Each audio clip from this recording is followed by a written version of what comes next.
reading a title like that. It's going on a business card soon. Well, as the director, I get to interact with young people like Maite and Nicole every single day. Some of them are actually boys too.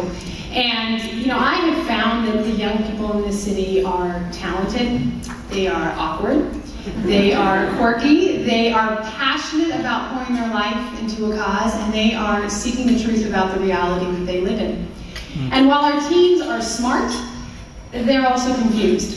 Because as they're searching for answers, they're hearing lots of different voices trying to tell them what the truth is. And so they're wondering, what actually is the truth? What is the truth when it comes to sex? Is it safe? Is it risky? Is it casual? Is it sacred? Is it good? Is it bad? I mean, is it something that they're supposed to get over with quickly, or they're supposed to save for someone special? And what about relationships? You know, is dating a thing that we've kind of left behind, and hooking up the new way to romantic success? For those of you that don't know, hooking up can mean everything from making out to sex. Vague and again confusing, right? And then there's marriage. We're talking about the generation that has more parents divorced than any other generation before them. And while they hold marriage as an ideal that they want, I hear time and again kids saying, is it realistic? Or should I just hedge my bets and move in with someone? And hopefully that will get what I'm looking for. See, our kids are living in this sort of schizophrenic reality, where on the one hand, culture is pressuring them to do this, to be this certain image, to express themselves a certain way. And yet many of them are wanting to believe what they know to be true deep down. Polls show that 6 out of 10 young people who have had sex wish that they had waited. 6 out of 10. That's a lot. Because no amount of condoms, of telling them that as long as, you know, they use that condom, they'll be safe, that it's no big deal, that in fact it's a healthy part of growing up, that is not going to protect them. And they're finding out it is a very big deal. That in fact it does matter, and there are some things that not even a condom is going to protect. And that's why you have to go beyond just talking about STDs and teen pregnancy and birth control if you want to begin to address the issue. Because there's no condom for your heart. And there's no way for us to protect our young people from bonding to someone outside of a healthy, committed relationship such as marriage. Now, most of you in this room are parents. And as parents, you may be surprised to find out that you are actually the greatest influence in your child's life when it comes to their decisions about sexual activity and relationships. Not me, the sex lady, you, mom and dad. So, that being said, we are going to have our own mini reality check tonight to make sure you're up to date on your stats. Don't worry, you should be finished eating and there are no awkward photographs, so you're safe. So, let's start with question number 1. This year, how many people will contract a sexually transmitted infection in the United States? Here are your options. By a show of hands, if you think it is A, less than 5 million, B, less than 20 million, or C, less than 50 million. Those of you that said B would be correct. Each year, 19 million people will get a new STI in this country. Now, 19 million is a really big number. I mean, it's like Montana with the cows, we don't know. So I tried to put it into a size we understood. 19 million averages out to twice the size of LA County. That's a lot of people walking around with something gross. All right, so every year, that's how many people are getting a sexually transmitted infection.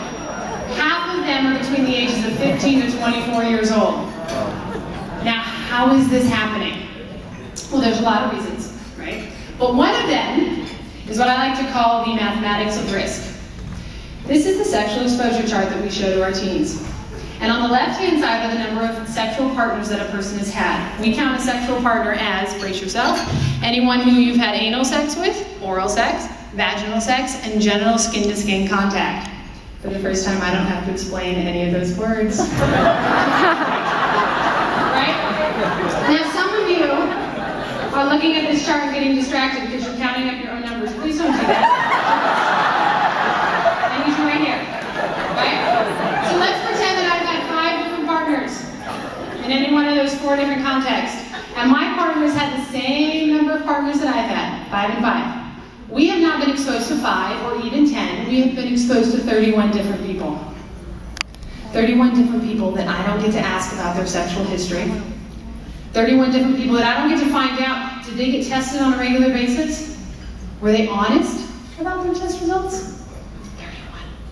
And our young people need to understand that it's not a one-for-one, that there is high risk when you choose to engage in sexual activity.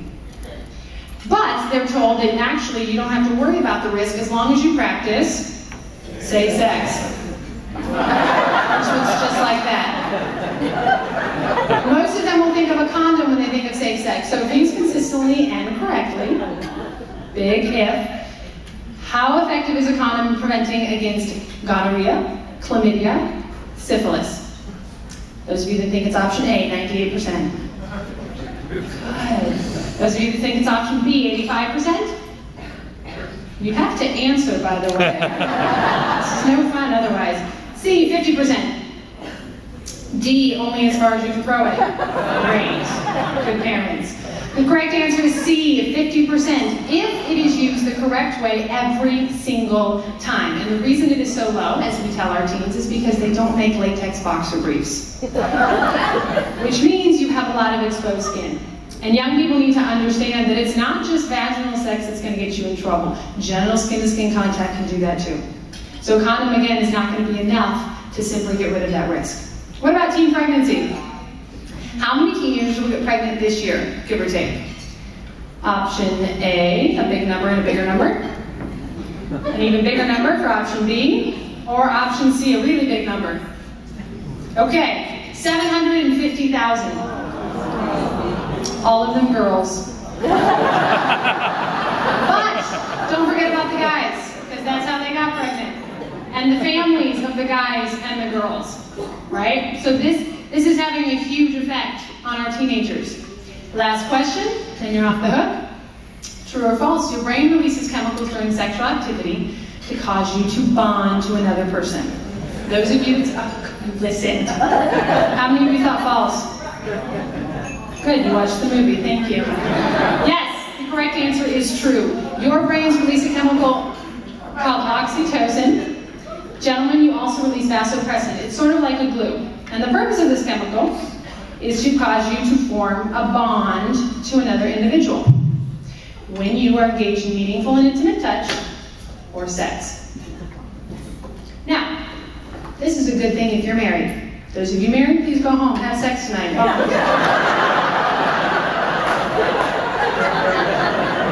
If you're married, hear the caveat. Not so good if you are 16 and trying to figure out your identity, your hormones are all over the map, and then on top of that, you're forming a bond with someone that you don't even really know. Right? And when you engage in sexual intercourse, your brain actually releases 5 times the amount that you normally do. And our brains cannot distinguish between a one-night stand, prom, or your wedding night, right? It just knows this is happening, release the chemical, and form the bond. And our young people don't always understand that. And as I said before, that's why it's so important that we have to talk about more than just STDs, condoms, and birth control. It's important to talk about them, but that alone is not going to address the issue. Because I tell my kids to put on their Facebook, there's no condom for your heart, right? And the problem is our teens end up looking like this. Because they form that bond, and they break that bond. They form that bond, and they break that bond. And that's why Reality Check doesn't just talk about sex and your health. That's why we talk about sex in your future, sex in the media, and healthy dating and relationships. Because we're trying to get to the heart of the behavior. And we're trying to address the emotional and often spiritual wounds that have been left, often more deeply than anything done to the body. Jacob is a 13-year-old boy who wrote me after one of our Sex in the Media talks, where we discussed the dangers of pornography and how it creates false expectations and removes the need for real relationships. And he didn't write me because he was afraid that he had an STD or because he thought he got some girl pregnant. He wrote me because he was afraid he was addicted to pornography at 13. And because he realized that he was causing damage to his heart, to his mind, and to his emotions. And Reality Check was able to offer him not only practical tools to begin to break that addiction, but we connected him to an organization that is going to walk through that process, because it is a process, and is going to hold him accountable. Christina is a 15-year-old girl at a private school in this city. And she confided in me that she had been sexually assaulted at her school, by another girl. And even though that school has provided counseling and an endless amount of help, she is still wrestling with questions about how to form healthy relationships after she's been so betrayed. About what is the purpose of sex? What is sex supposed to be about? And even though all the presentations in the world cannot take back what happened to her, we are able to speak truth into her life about who she is, about the value that she has, and about the kinds of relationships she can aim for, and where sex should be and the importance it should have in her life someday. When I first started volunteering with Reality Check as a very young 22-year-old, I had survived public school and a very liberal arts college, especially when it came to sex. And I had made a commitment to save sex until marriage, but my greatest support was 1,500 miles away. Mom and Dad, and their shotgun. And so Reality Check for me held me accountable in that decision, even as it gave me an opportunity to speak into the lives of young people, to show them that not everybody is choosing to have sex.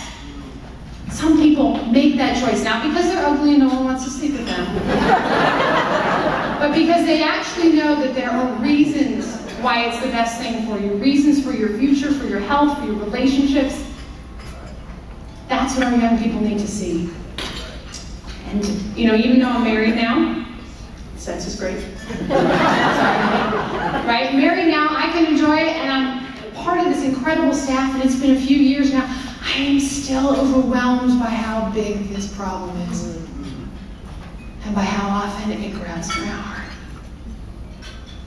Because there are days when it is overwhelming. There are days I look at those statistics and I think, how do we make a dent in 19 million?